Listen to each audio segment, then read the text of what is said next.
after lunch, we've got to change the main room from a big main session to breakout sessions, which actually is going to be pretty simple, so that'll be exciting. And then from there, we transition to breakout tracks. So there's 4 different breakout tracks. 2 of them are going to be 9 rapid speakers talking about stories of being an engineering leader and providing skill development to be a better leader. The other 2 tracks are a workshop based on communication, and then the other one are peer groups, and they involve camping tents, which is going to be a really fun thing to witness. I see all of your faces like, what? Yeah, you'll see it. It's pretty cool.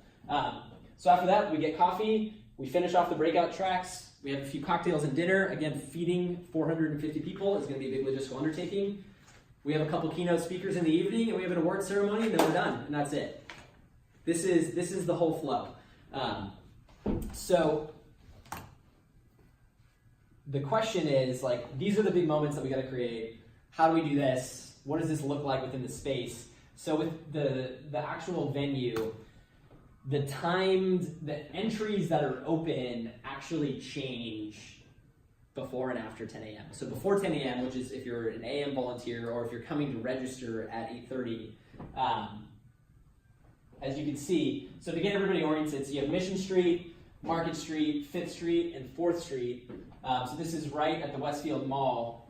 The 2 entrances closest to Powell Street Station are going to be closed until 10 a.m. The only one open is going to be the one closest to 4th Street or one of the places down in Mission Street. So how people get to the conference is they enter, and I'm going to have to use a pointer here for our friends online, is people walk in either here or up here, and then what happens is if you go up on the Market Street entrance, then you have to go up 4 escalators or an elevator to get to the 4th floor.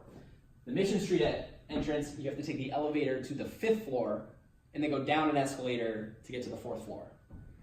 So a little bit complex. What's going to happen is we're going to have a few people and a few tools to guide people in that space.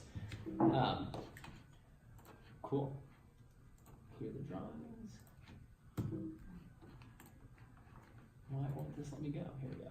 Okay, so after 10 a.m., the logistical challenge, so now all of the entrances are open. The logistical challenge is that we have now 5 or 4 entrances where we have to manage. And so things might get a little bit more frayed and complex. So we'll have a specific team who's supporting, making sure people know where to go and how to get there. But so just so you're familiar, after 10, all of the mall entrances open. Actually, so one quick logistical thing. So is anybody going to be taking, is anybody driving and parking their car? Okay. Driving? Okay. So for parking, there's a garage on 5th and Mission. So that would be your garage. For everybody else, the recommendation is like public transit or shared ride, just because it's going to be like a lot easier. So like I'll be taking Bart in to the Powell Street Station or other different types of things. Cool. So at this point in time, we've gotten people into the entrance and they're coming up to the conference venue. So here is what the venue looks like. So, all right, I'm gonna get the pointer out again. To get you all oriented, let's see. Here is registration. So this is outside of the venue itself. Here are the escalators that people are coming up. They come up 4 escalators to get here. The registration table is gonna be here, and then they're gonna walk in the door, which is really exciting. From here, they're going to drop off their coats or backpacks, because it's a Thursday and some people won't be coming from work. So this is the coat check right here. These yellow tables are beverages, coffee, and breakfast. So for snacks, these yellow tables are going to be kind of the location for that. There's some other exciting things on the outside. So what you'll see here are different green areas. Those are going to be like belly up tables where people can kind of have ad hoc meetings. These red tables in the main area are like the sponsors and partners. And so people that are there tabling and providing different products or services. So really, really awesome people there. The fun part is there may be some paintings of different speakers along the wall here. So there'll be some fun things for people to check out because they're pretty awesome artistic renditions. So here then are entrances into the main hall. So this is where all of our sessions are going to take place, is in this area. So this is bespoke AB, and so it's the big spot. This also is an open hallway. And here is, you'll see another big row of belly-up tables. The purpose of these tables is that all of our participants are going to have an opportunity to schedule like one-on-one networking meetings. And I'll talk on a little bit about how that happens, but all of those are going to happen at these tables here, with the exception of a couple blank ones. You're probably wondering, this is a lot of space. We're talking about coffee. Where are the bathrooms? Here are the bathrooms. So the bathrooms are all the way at the back of the venue. These two rooms here and here are bespoke C&D. So this is where one of the breakout sessions is going to take place. And as you can see, this is where the breakout session with the tents are going to take place. And so that's awesome. The last two important rooms that you'll need to know is, as a volunteer, you're going to be marked with an awesome shirt that we'll show in a little bit. But that means that like anybody who has any questions are going to come to you, including our speakers. So the speakers are going to be like, well, where's the green room? Where should I be? The two important things is the green room is here. So this is the special spot for them to like hang out and relax before they go up and speak. The other is our control room. So before speeches or sessions, we're going to have speakers sort of staging here, getting mic'd up, making sure that they're not wandering off to Macy's, buying a pair of last-minute pants or something like that, so that they're ready to rock and roll. And so a couple other quick things is that we also have access to kitchens. So the kitchens are here, and the primary areas for those is like for the big meals. We'll have a lot of vendors there, but also too, one of the things that we'll be kind of collectively making sure is okay is like that we're not overflowing with trash, and so we may be grabbing trash bags and like filled ones and stashing them and hiding them in the kitchen. There's another coat closet. This is going to be like the volunteer room, so you'll be able to store your stuff safely with whatever you have or any of your needs that way, or if like you need to take a break, you can hide in there. So this is the space. Somewhere in this main area will be like an information FAQ question area. So this will be like a Genius Bar kind of type space involving some of our application stuff. Did all of that make sense? The layout? One question. Yes. So the breakout session, can it hold 400 people if we need to? No. So the breakout session will only be able to hold about 40 people. That's like a workshop place. So only supposed to fit about 60 people. The C, right? Yeah, so this room has a limited capacity of probably about 40 people. Okay. And then this one will also have a limited capacity, but it's going to be like rapidly rotating. And then what will happen is we're going to be splitting these rooms in half at lunch. And so there'll be a session here and a session here concurring simultaneously. Yeah, good question. Okay, so that's the space. Do you also want to mention the dome? Yes, okay, so this is another key point of information. So thank you, Stephanie. So all of the meals are actually occurring outside of the venue this way. And so it's gonna be a giant dome where we're gonna be able to feed a bunch of people, so there'll be tables set up. So what will happen is most of the time people will be here and we're gonna have them exit and go get food, and we'll need to station people. This like annotator is so cool. Total side note. But all of the meal functions will be out that way. Cool. One more question. Yes. For people who need special needs, is that going to be covered later, or like I'm curious to know if anyone comes and asks like, hey, there is a baby room or whatever it is, where should we guide them to? This is a great question. Yeah, I literally just got an email from a member asking is there going to be a mother's room? Mm-hmm. Yeah, we now the organizers are mothers, so we didn't take that into consideration before we ordered the space. But like inside the space, Stephanie should know that I don't think there's any like specific rooms good for that purpose, right? Yeah, there isn't. And for other conferences, we've repurposed what is currently the volunteer area and set up a mother's station in there. We worked with the company to do that. Oh, okay. So I can send you the website for that company. It's kind of too late for that, right? Yeah. I don't think it's too late to coordinate with them. you might be able to ask Heather tomorrow if there's Okay. a space, because across the way there's the bespoke co-working space, and they might have a private room that. Okay, I'll definitely check it out. Yeah. Yeah, the plan B is because it's the Westfield Mall, right? And literally by the side of the event space, it's Bloomingdale. So the plan B is they gotta have the rooms like inside of those shopping malls, but we're trying to get a space like for us inside of the event space. Yeah, tomorrow, because there's a check-in closet and also a volunteer like two check-in closet on each side, but we're using one of them as a check-in closet. The other one, yeah, supposed to be like a volunteer's room, but if we like put some like linens and the screens and just cover it up, and we can definitely multi-use that room, because if someone needs to use that as a mother's room, of course we're gonna be empty the room for them, right? Yeah, so that's what I'm thinking. Will we have an answer to that before the day? Yes, tomorrow. We'll have the answer tomorrow. Yeah. Well, another question I had was, you mentioned that like people will go out and go near the dome, like under the dome to get the food. Where is that? Because I've been there inside in that area, and there are some restaurants there. Yeah. And there is a small space there where you have like tables set up. Will it be that or? So the restaurant area Can you is go going to be on the downstairs, first pick up floor. the Oh food? yeah. And so we'll be up on the fourth floor. The fourth floor, so where those restaurants are, it's a totally open space On the fourth floor. on the fourth floor. Yeah. So this will all make sense now that you know the agenda and the floor plan.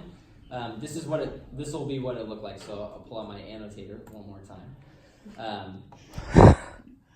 So here is the walkthrough. It is 8:30 a.m. and I am really excited to come. I'm walking up Mission Street. I come in, I take the elevator up to the fourth floor, and I arrive, in this case, by Bloomingdale's here. Oh, that's not actually the right spot. It's like here. And then I walk in, and I'm like, awesome, I'm gonna come here, and I'm gonna hang out with Sridhar and get registered. And so here are the registration tables. I walk in, I get my coffee, I get my breakfast burrito, and I'm hanging out. I drop my coat off, and it's awesome. And then it's 9:10, and the session starts. So here I grab my seat right here in the front row because I'm really pumped up about Max Levkin. And so then I'm hanging out, then we get coffee, it's a break, come back in for the second half of the session. That's a lot, real quick. So then from here, it's lunchtime. And so I got in late after coffee, so now I'm gonna go out to the dome, hang out, come back in. After lunch, we split the room. We've got A, B, C, and D, and today I wanna hang out with the peer groups. During this time, so you kind of understand the logistics there, so like we'll be flowing in and out of all of those different things. So the most important thing we'll talk about is like during those transitions, it's going to be like an all hands on deck moment for volunteers to make sure that people know how to get where they're going. Patrick, do those people need registration for the workshops, for example, in the room C and B? Yes, so participants will be selecting if they want to participate in the peer group or the workshop. So we're sending out an email. Okay, so if they're asking volunteers like what to do, we need to tell them that like basically you need to have registration for that. So you cannot just like walk in randomly. What if they say, "Oh, I really want to go to the tent one for D," and they haven't registered? It'll kind of depend on the capacity. I see. Yeah. Our goal is to make sure you're not put in a position where you have to be a bad person and like tell people no. Like your job is to like make people have an awesome experience. Cool. And so if we have to like have another person intervene, like to have the conversation, we'll have certain captains at different rooms. So basically, say like, "Let's check and come find you" or something. Yeah. Okay. Okay. The- Yeah, can I just interrupt a little bit? There is gonna be a escalate person for certain roles, certain kind of questions. So we're gonna send out the follow-up emails. Like if you have this question, you can answer, escalate to like where. So it will be in the follow-up email, right? Mm-hmm. Yeah. Okay. So there are two key things here. So all of us are going to be responsible for a shared set of key objectives, and then we'll have 3 specific teams our registration team, our greeter team, and then our production team. And so we'll talk about kind of the roles of each of those three. The shared ones really are just supporting setup and breakdown. And so the morning team will definitely be supporting the morning, and then the evening team will be helping generally with some of the breakdown stuff. The key thing is all of us are going to be responsible for helping transitions, getting 450 people out and then back into the conference. So those are the key moments. The third is just general maintenance, and so general upkeep, helping support trash and things like that. The fourth is general conference info. I can add one more thing about trash is we're working with a vendor called Green Mary. They'll be providing different trash cans, so we're able to sort the trash, the compost, and the recycling. So someone will come in that morning, and whichever volunteers are available, they'll get an orientation of what's supposed to go where, and then we'll just do our best to both educate attendees if they have questions, or if we're helping to pick up trash throughout the event, we can sort it to the best of our ability. Awesome. So the general conference info is like just making sure that you're familiar with the agenda, like the breakout sessions and things like that, as well as general familiarity with what's on the conference event app. We'll talk about that in a second. But just like the big best practice is just keeping an eye on the schedule because of the tight transitions, especially with our speakers. For those of you that are on the call virtually, we have a 6-minute death clock ticking right now. What will happen is we will have to restart the call so you can use the same link. I just want to make sure that you're prepared in case of an emergency shutdown. So be ready for that. Okay, so here are a couple key things on the app, nothing super crazy. So there are 3 key features. It has all of the agenda and schedule, as well as like all of the speaker bios. So anything anybody needs to know about the conference, the time, the people, location, everything like that is on the app. So people are like, I have questions, I don't know where to go. You can help them, but also be like, yeah, if you have any questions, check out the app and like point them to the information. The other key feature is that all of the attendees are listed in the app with some really like cool items. So like seniority, company, your personal goals of like what you're looking for. Like, are you looking for mentorship or you're looking to do something else? And you can also share like your areas of support. So it's like what you're looking for and how you can support people.